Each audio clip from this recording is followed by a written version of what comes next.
Friends, welcome back to our channel. నా పేరు Lowe Kumar. నేను ఈ ఛానల్ని 2023 నుంచి రన్ చేస్తున్నాను. నేను మీకోసం ఒక మంచి అప్డేట్తో వచ్చాను.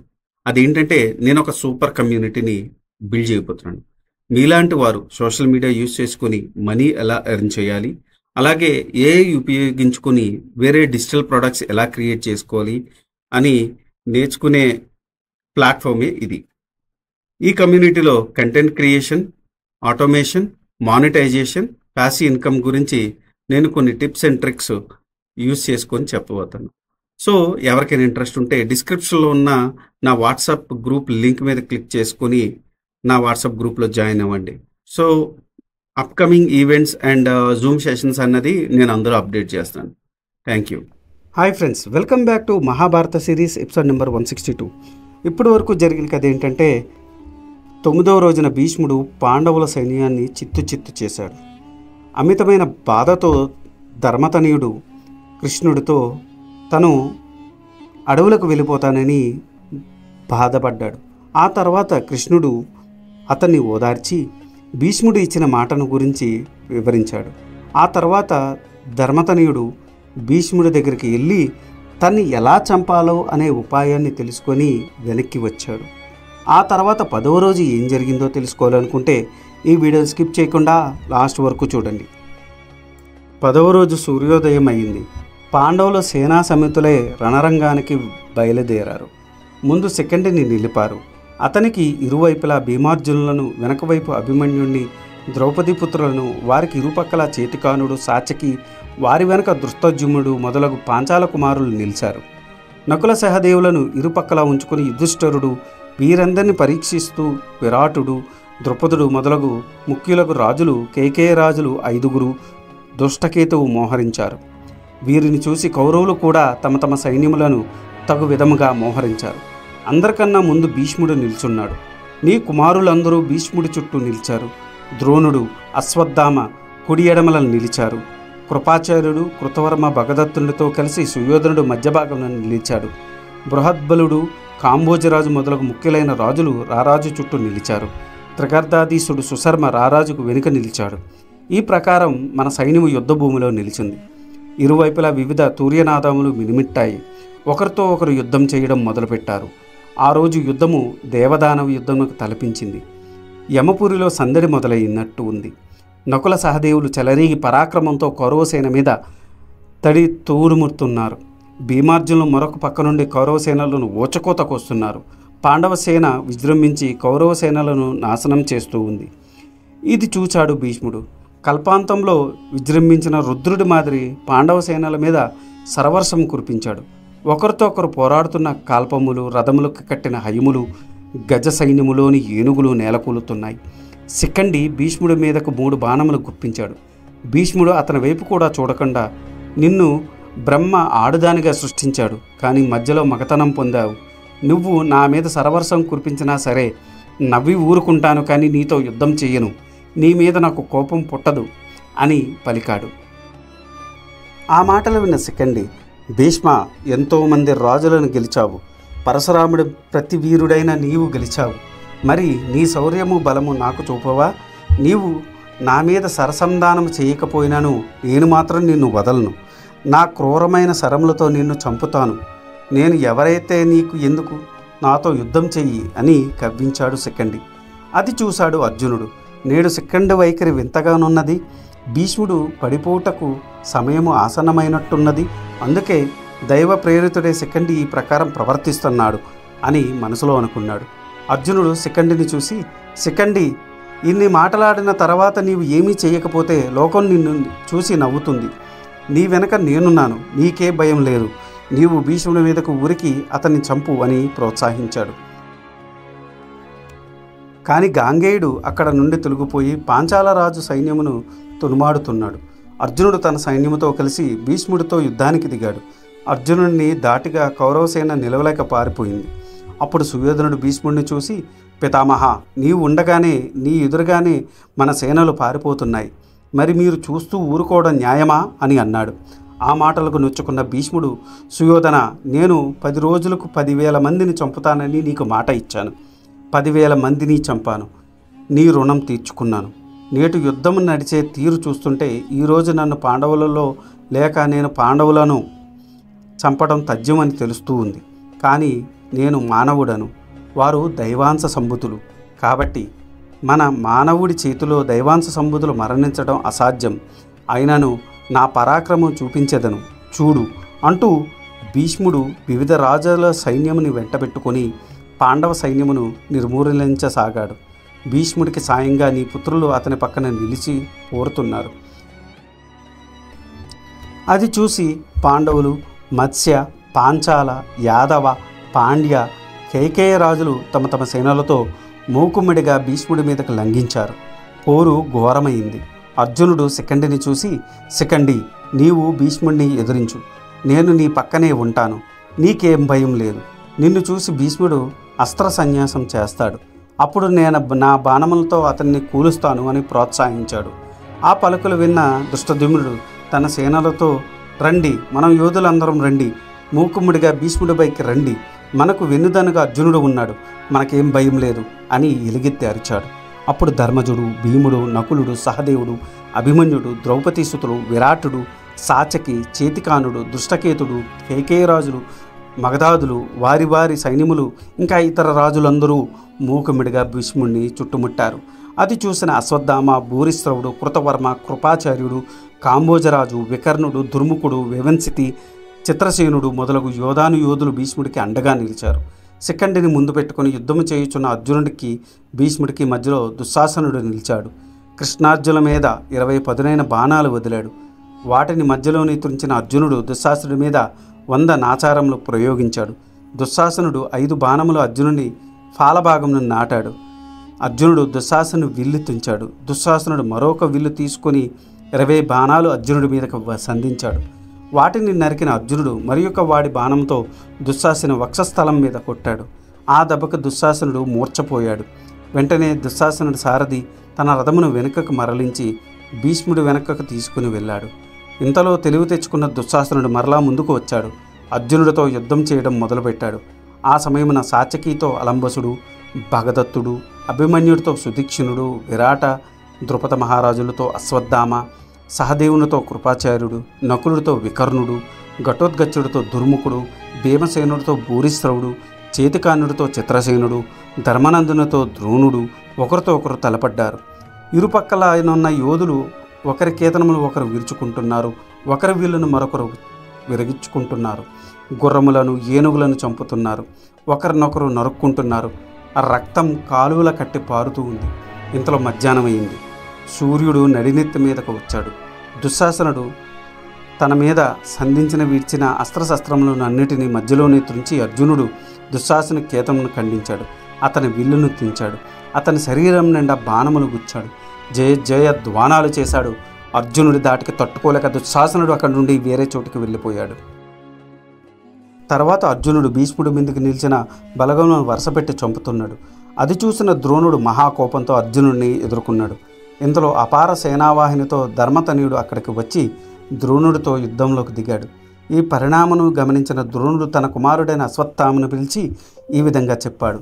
కుమారా, ఈరోజు ఎందుకో తడబాటు కలుగుతూ ఉంది. దివ్యాస్త్రములు స్ఫురణకు రావడం లేదు.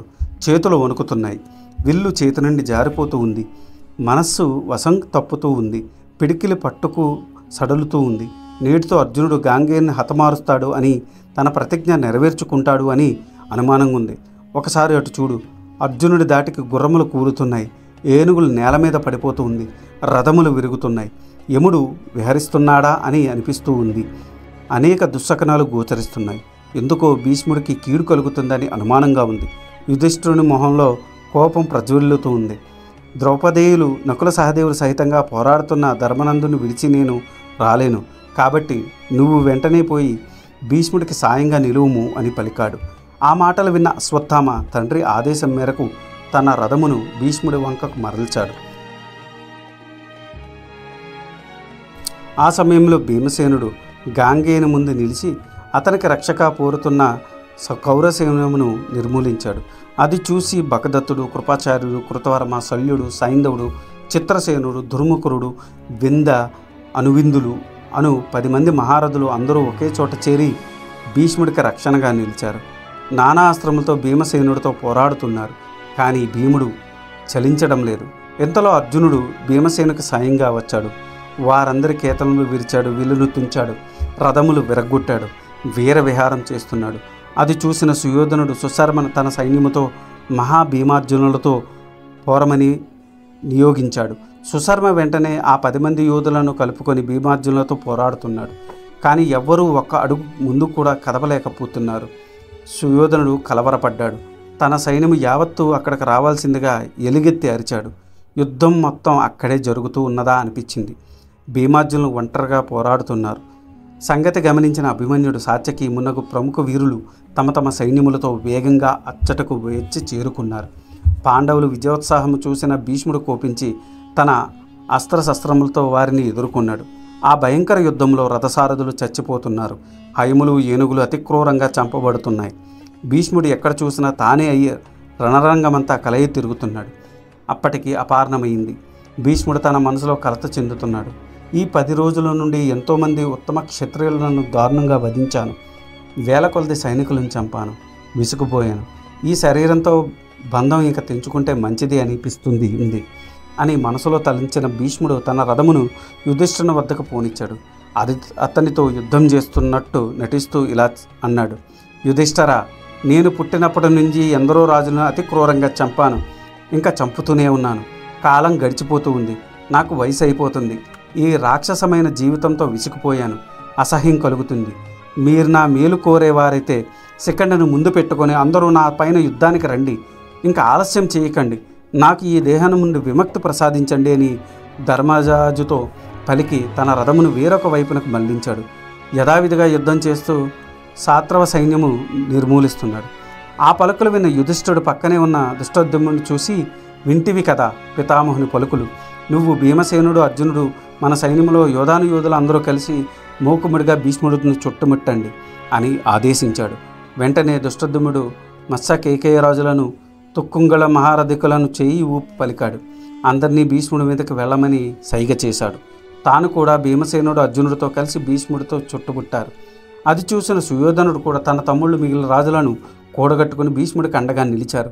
ఇరుపక్షముల మారు మధ్య పోరు ఘోరంగా జరిగింది. అభిమన్యుడు తన సైన్యముతో సుయోధనుడి మీదకు దుమికాడు.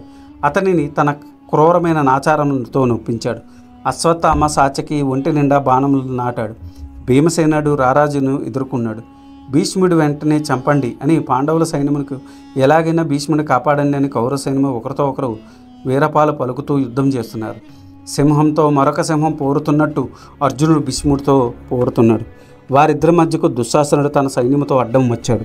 అర్జునుడు తన పదునైన బాణాలతో దుశ్శాసనుని కొట్టాడు. అర్జునుడి దాటికి తట్టుకోలేక దుశ్శాసనుడు భీష్ముడి వెనక దాక్కున్నాడు. అర్జునుడు భగదత్తుడిని ఎదుర్కొన్నాడు. అతని ఎక్కిన గజములను గాయపరిచాడు. భగదత్తుడు అర్జునుడిని వదిలి పాంచాల భూపతి మీదకు వెళ్ళాడు. అర్జునుడు శిఖండిని చూసి, నీవు వెంటనే భీష్ముడి గుండెలకు గురిపెట్టి బాణములు వదులు అని ప్రోత్సహించాడు. కౌరవ యోధులు అర్జునుడిని ఎదుర్కొన్నారు. అర్జునుడు వారిని దూది పింజల మాదిరి ఎదరగొడుతున్నాడు. శిఖండి భీష్ముడి వక్షస్థలానికి గురిపెట్టి శరములను గుప్పించాడు. కానీ భీష్ముడు అతని వైపు కూడా చూడలేదు. మరొక పక్కకు తిరిగి యుద్ధం చేస్తున్నాడు. శిఖండి భీష్ముడి వక్షస్థలం, భుజములు మధ్య భాగములను, మర్మస్థానములను కొడుతున్నాడు. కానీ భీష్ముడు అతన్ని వంకకు కూడా చూడటం లేదు. అర్జునుడితో యుద్ధం చేస్తున్నాడు. అది చూసిన దుశ్శాసనుడు కోపంతో రగిలిపోయాడు. భీష్ముడికి అడ్డంగా వచ్చి అర్జునుడితో తలపడ్డాడు. సుయోధనుడు కూడా కళింగ, మాళవ, బాహ్లిక, విదేహరాజులను, సూరసేనుడు మొదలగు ప్రముఖులను చూసి చేయి ఊపుతో అక్కడ చేరుకోమని సైగ చేశాడు. వారందరూ తమ తమ సేనావాహినులతో అక్కడికి వచ్చి అర్జునుడిని ఎదుర్కొన్నారు. అర్జునుడు ఏమాత్రం తోటపడక ఆ రాజులందరినీ వారి సైన్యములతో సహా కట్టడి చేశాడు. దూరంగా తరిమి కొట్టాడు. అర్జునుడు శిఖండిని చూసి వెంటనే భీష్ముడికి సరసంధానం చేయవలసిందిగా ఆదేశించాడు. అర్జునుని అండగా చూసుకొని శిఖండి తన క్రూరమైన నాచారంతో భీష్ముడి వక్షస్థలముకు గురిపెట్టి కొట్టాడు. భీష్ముడిని మేము రక్తసిద్ధం అయ్యింది. శిఖండి తన శంఖం పూరించి సింహనాదం చేశాడు. దుశ్శాసనుడు తేరుకొని కృపాచార్యుడు, శల్యుడు, వివంశితి, వికర్ణుడు మొదలగు కురువీరులను కూర్చొని తన సైన్యమును కూడగట్టుకుని భీష్ముడికి అర్జునుడికి మధ్య ప్రవేశించారు. అర్జునుడి వారందరినీ రథములు విరగ్గొట్టాడు. అది చూసిన సుయోధనుడు, అతని తమ్ముళ్ళు క్రోధంతో రగిలిపోయారు. సుయోధనుడు తన అక్షౌహిణ సైన్యమును అర్జునుడితో పోరాడాల్సిందిగా చేయి ఊపి సైగ చేశాడు. సుయోధన ఆజ్ఞ మేరకు కురు సైన్యము అర్జునుడిని చుట్టుముట్టారు. భీష్ముడు ఒక్క ఉగ్రమైన అస్త్రమును ప్రయోగించి పాండవ సైన్యమును నిర్మూలించాలని అనుకున్నాడు. అస్త్ర ప్రయోగం చేయబోవగా ఎదురుగా శిఖండి కనిపించాడు. వెంటనే అస్త్రం ప్రయోగం విరమించుకుని మరొక పక్కకి తిరిగాడు. విరాటుని సైన్యముతో యుద్ధం చేయసాగాడు. భీష్ముడి దాటికి విరాటుడి సేనలు నిలవలేకపోతున్నాయి. విరాటుని తమ్ముడు శతానీకుడు అనువాడు తన సైన్యమునకు ధైర్యము చెప్తూ భీష్ముడి మీదకు విరుచుకుపడ్డాడు. భీష్ముడి వక్షస్థలం మీద అతి క్రూరమైన నాచారాలు ప్రయోగించాడు. భీష్ముడు కోపంతో ఊగిపోయాడు. శతానీకుని విల్లు ఖండించాడు. కేతనము కూల్చాడు. రథసారథిని చంపాడు. రథము కట్టిన హైములను చంపాడు. భీష్ముడి పరాక్రమం తట్టుకోలేకపోయాడు శతానీకుడు. తన వద్ద ఉన్న శక్తి అస్త్రమును ప్రయోగించాడు. భీష్ముడు శతానీకుడు వేసిన శక్తి అస్త్రం మధ్యలోనే తుంచి మరొక నిశితమైన అస్త్రంతో శతకానికుని శిరస్సు ఖండించాడు. అది చూసిన విరాటుని సేనలు పారిపోయాయి. ఇదంతా చూస్తున్న కృష్ణుడు అర్జునుడు చూసి ఇలా అన్నాడు, అర్జున, మన సేనలు చూడు, భీష్ముడి దాటికి నిలవలేక పారిపోతూ ఉన్నవి. నీవు భీష్ముడి చంపక తప్పదు. వెంటనే భయంకర అస్త్రములను భీష్ముడి మీద ప్రయోగించువని అన్నాడు. కృష్ణుడి మాటలు శిరసావహించిన అర్జునుడు భీష్ముడి మీద సరసంధానం చేశాడు. భీష్ముడు రథసారథిని చంపాడు. రథము కట్టిన గుర్రాలను చంపాడు. అది చూసి శిఖండి కూడా రెచ్చిపోయాడు. వాడి అయిన బాణములతో భీష్ముడి మీదకు ప్రయోగించాడు. శిఖండిని చూసిన భీష్ముడు సరసంధానం చేయలేదు. అప్పుడు అర్జునుడు భీష్ముడి విల్లు తుంచాడు. అది చూసి సహించలేని శల్య, కృప, కృతవర్మ, చిత్రసేన, భూరిశ్రవ ప్రభుతులు దివ్యాస్త్రములను అర్జునుడి మీదకి ప్రయోగిస్తూ తమ తమ సైన్యములను పొరుగొల్పుతూ భీష్ముడికి అడ్డగా నిలిపారు. అది చూసిన భీముడు, సాత్యకి, అభిమన్యుడు, విరాటుడు, ద్రుపదుడు, ఘటోద్గచుడు మొదలగు ప్రముఖ యోధులు తమ తమ సేనలతో శత్రు సైన్యములను ఎదుర్కొన్నారు. ఇరుపక్షములు మధ్య పోరు ఘోరంగా సాగుతుంది. అర్జునుడు ఎక్కడ చూసినా తానే అయ్యి రణరంగమంతా విహరిస్తున్నాడు. ఇంద్ర, వారుణ ఆగ్నేయాస్త్రాలను ప్రయోగిస్తున్నాడు. మరొక పక్క శిఖండిని రక్షిస్తూ అతనిని భీష్ముడి మీద శరప్రయోగం చేయమని ప్రోత్సహిస్తున్నాడు. భీష్ముడు విల్లును విరిచాడు. భీష్ముడు ఎన్ని ధనువులు ఎత్తిన అన్నిటినీ విరుస్తున్నాడు. భీష్ముని సరసంధానం చేయకుండా ఆపుతున్నాడు. విసుకుపోయిన భీష్ముడు తన భయంకర శక్తిని ప్రయోగించాడు. కానీ దానిని మధ్యలోనే తులుత్తి చేశాడు అర్జునుడు. భీష్ముడు రథసారథిని చంపాడు. కేతనమును విరిచాడు. దేవదత్తము పూరించాడు. అర్జునుడి పరాక్రమం చూసిన భీష్ముడు, ఈ అర్జునికి కృష్ణుడు తోడు లేనిచో ఇతన్ని నేను నిర్జించలేను. పోనిమ్ము, ధర్మరాజులు నన్ను స్వవ్యోత్పదాయం చెప్పమని అడిగినప్పుడు వారిని అనుగ్రహించాను. నా చావు నేనే కోరుకున్నాను. ఇప్పుడు వీరావేశంతో పోరాడి ప్రయోజనం ఏమున్నది? ప్రస్తుతము సమరము విరమించి ప్రశాంతంగా ఉండటమే తక్షణ కర్తవ్యం అని అనుకున్నాడు. భీష్ముడి నిర్ణయాన్ని అతని మనసు తెలిపిన దేవతలు, మహామునులు కూడా అభినందించారు. వాళ్ళ అభినందనలు ఒక భీష్ముడికి వ్యాస భగవానికి కరుణ వలన నాకు వినబడ్డాయి. కానీ తాను రణం చేయకుండా ఉపేక్షించిన సుయోధనుడు మొదలగు వారు తన గురించి చెడుగా అనుకుంటారని మరొక విల్లు తీసుకుని సరసంధానము చేయబోయాడు. కానీ ఆ సమయంలో శిఖండి భీష్ముడి మీదకి దారుణమైన శరములను సంధించాడు. భీష్ముడు చిరునవ్వి నవ్వి ఆ బాణములను లెక్క పెట్టలేదు. పక్కనే ఉన్న అర్జునుడు భీష్ముడి మీద పుంకాను పుంకాలుగా సరవర్షం కురిపించాడు. భీష్ముడు ఆగ్రహించి అర్జునుడి మీద సరవరములు మధ్యలోనే తుంచాడు. మరలా అర్జునుడి మీద అత్యంత వాడి అయిన శరములు ప్రయోగించాడు. అర్జునుడు వాటిని మధ్యలోనే తుంచాడు. మరొక బాణంతో భీష్ముడి చేతిలోని విల్లును తుంచాడు. భీష్ముడు వక్షస్థలం గురిపెట్టి అతి నిశ్చితమైన నాచరమును ప్రయోగించాడు. అది చూసి సుయోధనుడు నిశ్చేష్టుడయ్యాడు. భీష్ముడు సుయోధనుని తన వద్దకు పిలిచాడు. సుయోధన, చూచితవా అర్జునుడి పరాక్రమం? దేవాసురులు కూడా రణరంగంలో అర్జునుడిని ఎదిరించి నిలిచట సాధ్యం కాదు. ఇంకా మానవ మాత్రం అతన్ని ఎదిరించడం నిలవలేరు అని పలికాడు. ఇంతలో అర్జునుడు తన వింటిని శిఖండి చేతిలో ఉన్న విల్లును వెనక పెట్టి అతి క్రూరమైన నాచారంలోని భీష్ముడి మీద ప్రయోగించాడు. తన శరీరము నాటుచుకున్న ఆ నాచారమును చూసి భీష్ముడు దుశ్శాసని దగ్గరకు పిలిచి, దుశ్శాసన, చూచితివా, ఇవి శిఖండి విల్లు నుండి వచ్చిన బాణములు కావు. అర్జునుడి గాంధీవం నుండి వచ్చిన బ్రహ్మదండములు అంటే బాణములు. నాకు మర్మస్థానములో తగులుతున్నవి. యమదూతల వంటి ఇలాంటి బాణములను వేయుటకు శిఖండి చేత కాదు. ఈ బాణములు దృఢంగా ఉన్నాయి. గురి తప్పడం లేదు. అత్యంత దీప్తివంతముగా ఉన్నాయి. ఏమాత్రం లక్ష్యం తప్పకుండా మర్మస్థానములో తగులుతున్నాయి. సునిశ్చితంగా ఉన్నాయి. ఇటువంటివి నాశరములు అర్జునుడి గాంధీవం నుండి కాక శిఖండి విల్లు నుండి వెలుటకు అసంభవము అని అన్నాడు. వెంటనే తన యావచ్చక్తి కూడబెట్టుకుని భీష్ముడి శక్తి ఆయుధములను అర్జునుడి మీదకి ప్రయోగించాడు. అర్జునుడు ఆ శక్తిని మధ్యలోనే తుత్తినీయలు చేశాడు.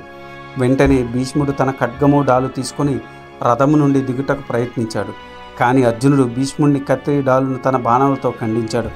సింహనాదం చేశాడు. భయపడకండి, భీష్ముడితో పోరాడండి, అతన్ని చుట్టుముట్టండి, చంపండి అని తన సేనలను పురుగొల్పాడు. అర్జునుడు పలుకులు పలకించిన పాండవ యోధులు పొడువుడు, వ్రేయుడు, నరకండి, చంపండి అని కేకలు వేస్తూ భీష్ముడి పైకి వస్తున్నారు. వారిని కౌరవ సైనికులు అడ్డుకున్నారు. ఇరుపక్షముల మధ్య పోరు ఘోరంగా సాగింది. సూర్యుడు పశ్చిమాద్రిని చేరుకుంటున్నాడు. ఆ సమయంలో అర్జునుడు అతి క్రూరమైన నాచారంలో గాంగేరి శరీరం నాటి ఆయనను పడగొట్టాడు. అర్జునుడు సింహనాదం చేశాడు. దేవదత్తం పూరించాడు. భీష్ముడు రథం నుండి కింద పడిపోయాడు. ఆ పడడం తూర్పు దిక్కుకు తల ఉండేటట్టు పడ్డాడు. భీష్ముడి శరీరము భీముని తాకకుండా అతని శరీరంలో నాటిన బాణములు అన్నీ చెయ్యవలే నిలిచాయి. భీష్ముడిలో పారమార్థిక చింత మొదలైంది. దేవభావం ఆవేశించింది. ఆకాశం నుండి చూచుతున్న దేవతలతో, అయ్యో ఇది దక్షిణాయనమున, భీష్ముడు దక్షిణాయనంలో చనిపోతాడేమో అని కలవరపడ్డారు. దేవతల మనసు తెలుసుకున్న భీష్ముడు చిరునవ్వు నవ్వి, ఓ దేవతామూర్తుల్లారా, కాలగతిని బట్టి దక్షిణాయనం ప్రాణములు విడుచుటకు దుష్టమని తలిచి నా ప్రాణములు నా మేనిలోనే నిలుపుకున్నాను. పూర్వము నా తండ్రి సత్యవతికి వివాహమాడు సమయంలో నాకు స్వచ్ఛంద మరణం వరముగా ప్రసాదించినాడు. ఆ వర ప్రభావం నేను నా ప్రాణములు వదులున్నంత వరకు నా ప్రాణములు నా వశంలోనే ఉంటాయి అని పలికాడు. ఆ మాటలు విన్న దేవతలు ఎంతో సంతోషించారు. భీష్ముడి తల్లి గంగాదేవి కోపంగా కొంతమందిని మునులను హంసల రూపంలో భీష్ముడి దక్షిణాయన గురించి తెలపడానికి వచ్చారు. అప్పటికే భీష్మునికి ఆ విషయం తెలిసినని ఎరింగి సంతసించి వెళ్ళిపోయారు. భీష్ముడి పాటు చూసిన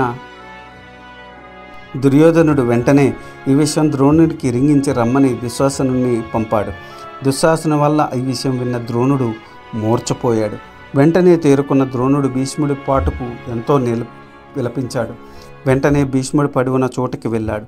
భీష్ముడు పడిపోవడం చూసి పాండవ సైన్యంలో ఆనందోత్సాహాలు మినిమిట్టాయి. పాండవీయులు, మత్స్య పాంచాల యాదవ సహితంగా అందరూ చాలా సంతోషించారు. తూర్యనాదములు, మంగళవాద్యములు ఘోష ఆకాశాన్ని నింటింది. నీ కుమారులు కౌరవ సైన్యంలోని ప్రముఖులు అత్యంత విషాదముగా లోనయ్యారు. ఆ తర్వాత యుద్ధం ఆగిపోయింది. ఇంతలోనే సాయంత్రమైంది. నలుదిక్కల చీకట్లు అలుముకున్నాయి అని సంజయుడు 10వ రోజు విద్యా విశేషాలను భీష్ముడి పతనము ధృతరాష్ట్రునికి వివరించాడు. ఇది ఈనాటి వీడియో.